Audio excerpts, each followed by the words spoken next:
Yo,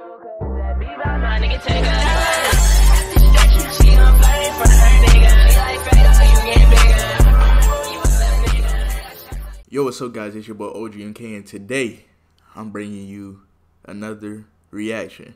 Now, I know I've been going for like a week or so, but you know, I just want to chill, you know what I'm saying? Just chill for a little minute. I was uploading every day for 2 weeks, so we finna get back into it for another 2 weeks, and you know what I'm saying? But enough of that. Today, we're gonna be reacting to Fredo Santana, Chiraq Demon. If y'all don't know about Fredo Santana, like me, you're about to learn and be educated, so to speak. But you know, you guys know how this goes. I have no food with me, you know. We just gonna do this plain and simple. And another reason why I didn't upload in a week, cause I got something very special in the works.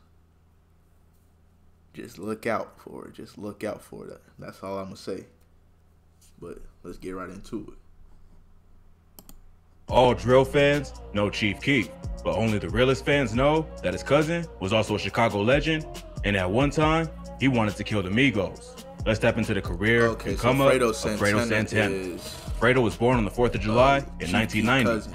He grew up with 2 brothers and was raised by his grandmother, great-grandmother, mother, and aunt in Parkway Gardens, aka O-Block. His dad was in and out of his life, and Fredo jumped off the porch at an early age. He once shared a pic on Instagram that showed his pops with a pistol in one hand and his infant son in the other. So, Fredo's been around crime and violence since birth. At 12 years old, he started selling drugs and joining the Black Disciples not long after. At that time, there was no O-Block yet, and Fredo was from a set called Front Street. Fredo quickly found himself getting in trouble with the law and got locked up for the first time at just 12 years old. He got locked up again at 14 for hitting the teacher and got sent to juvie. He later got out on probation, but decided he was done with school and he wanted to be a rapper. Early on, Fredo was inspired by rappers from New Orleans like Master P and Lil Wayne. But when he got older, he listened to other rappers like 50 Cent and Gucci Mane. He got his first tattoo at 17, which was a face tat, so he was fully committed to either the streets or a rap career. Chief Keef was 5 years younger than Fredo, but they was blood cousins. Growing up, they formed a close bond, and Fredo taught his cousin about the street life, while Keef helped him perfect his rap skills. So Fredo saw his cousin's talent early on and decided to start managing him. Even though Keef is considered the king of drill now, the cosign from Fredo really allowed him to take over Chicago. Fredo was well respected in the streets, and half the reason Keef had the confidence to take the risk he did with his career. He was backed up by one of the most fierce savages in Chiraq.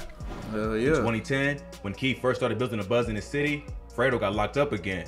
When he got out after like 2 years, he saw that Keef and his day one homie Lil Reese was starting to blow up. So he focused more on music to try to make out the streets good. That nigga. He dropped his first official track, Hitter, which did decent numbers because of his association with Keef and GBE. In March 2012, Chief Keef dropped his first big hit, I Don't Like, which featured the bar from Lil Reese.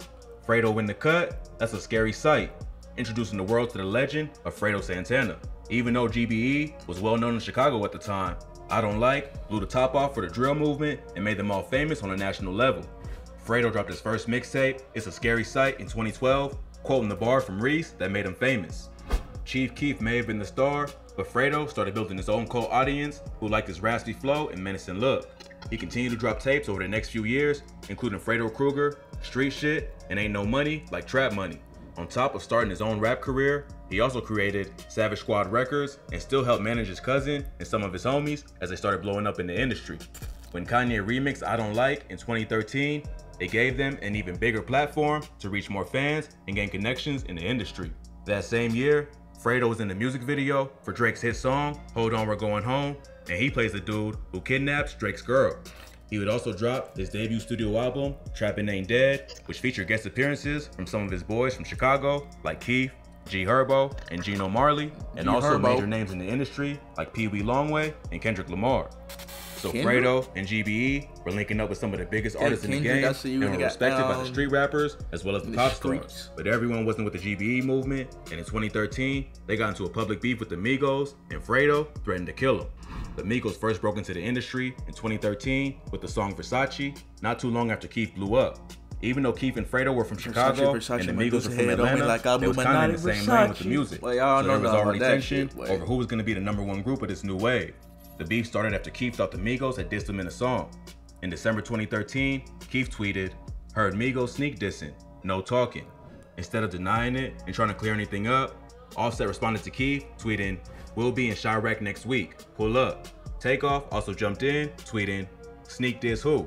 Pull up. Hashtag don't tweet, pull up." Keith responded by mocking the Migos and tweeted, "LOL, pull up. Hashtag call me Sosa Santa." Not long after, the Migos dropped the song Jealousy, Chief Keef diss, where they took shots directly at Keith. They also did a show in California where Keith lived, and again, told him to pull up while they was there. But Keith was in rehab and wasn't about to leave to go run a fade with the Migos. This led to Offset tweeting, "All these rappers know they pussy anyway." Keith then dropped the tracks Mando and Pull Up, which were both Migos disses, referencing their hit song Bando, and the line they kept tweeting on Twitter. In March 2014, the Migos was in a crazy shootout while driving down a highway in Miami, and many assumed it was tied to the beef with Chief Keef. Then, in May 2014, Migos announced they were shooting a music video with none other than Lil Durk in Keef's own hood, OgMk. At the time, Durk and Keef was also beefing after Keef refused to bail Durk out of jail in 2013. Go peep our video on Glow Gang vs OTF, War and OgMk for more info on this beef. So Durk would tweet, "Migos can come to OgMk and shoot our video." Migos replied by tweeting, "Who said we can't?" Durk responds with, "A nobody." Durk's co-sign of the Migos was also approved by Boss Top, another OgMk member who was also beefing with Keef for not bailing him out of jail. Boss Top supposedly ran through Keef's crib and stole a few items, specifically his Johnny Dang chain while Keef was in court. Boss Top doubled down on the disrespect by taking a pic with the Migos while rocking a stolen chain. So, involving Keef's childhood friends, even if they was also beefing at the time, showed it was going further than just music. In November 2014, there was an altercation between the Migos and a rapper from GBE named Capo at a restaurant in Chicago. The Migos posted a video to their IG clowning Capo in the restaurant with the caption, "Caught at El Cap GGUOD, slipping last night in this city." It's hard to tell what actually went down, but Capo responded by tweeting, "Migos soft as hell. Y'all just had 20 and I was by myself. Link." At this point, Fredo wasn't just about to sit on the sidelines. When it was just sneak disses and music, he gave him a pass. But once they started playing with one of his boys, he had to step in and shut it down. He tweeted to the Migos, "I'm in LA. Stop playing with Capo on BD before I get your whole camp killed. Facts. My word is law, so don't test." Then he tweeted, "I will do the time for it," with an emoji with sunglasses. He continued tweeting, "On BD, this shit go for any rap. You will die playing with me, and I will go to jail without a care. I'm the right motherfucker to play with on BD. And whoever riding with them is an enemy, and I hope y'all know what I do to enemies," followed by the devil emoji. So Fredo wasn't just talking to the Migos. He was also getting at dudes from OgMk, like Durk and Boss Top, who co-signed the disrespect. Even though they beef was with Keef, Fredo had so much respect in the city that once he drew that line, nobody would cross it. About a week later, the Migos got into a huge fight with GBE at a show in DC, where Quavo allegedly had his chain snatched. Keef then posted to his Instagram, showing off the stolen chain, proving GBE took it. But instead of revenge, the Migos decided to squash the beef before it got too wild. In December 2014, Keef posted a pic with the Migos after meeting up in LA, showing the beef was over and that it was all just a big misunderstanding. Rumors are that industry OGs like OgMk and Coach and P from QC stepped in and made sure that it wouldn't result in real violence. Chicago is a whole different world, and once Fredo said he was willing to kill and go to jail, they knew it had to end before someone got hurt. That story shows just how influential Fredo was, not just in Chicago, but the overall rap game. When it was all sneak disses and Twitter talk, he let it slide. But once Fredo put his foot down, the Migos in their camp started to realize if they don't squash this beef, someone gonna get killed. But all the respect that Fredo had in the streets couldn't save him from his own demons. He was a heavy drug user and was addicted to Xanax and lean. He said his drug use was a result of trauma from witnessing so much at a young age and losing so many friends to the streets. He said he suffered from PTSD and used the drugs to cope. Fredo was hospitalized in March 2017 after suffering from a seizure. He was diagnosed with epilepsy and continued to suffer from seizures. His friend Gino Marley would find him on the floor bleeding from his mouth later that year and rush him to the hospital. There, he was diagnosed with liver and kidney failure that was tied to his drug use. Fredo said he was tired of abusing drugs and wanted to go to rehab, but unfortunately, he didn't get the help he needed in time. On January 19, 2018, his girlfriend found him on the floor at their crib in LA. By the time the ambulance got there, he was already dead. He suffered a fatal seizure and was suffering from cardiovascular disease in addition to his liver and kidney problems. He was pronounced dead at just 27 years old.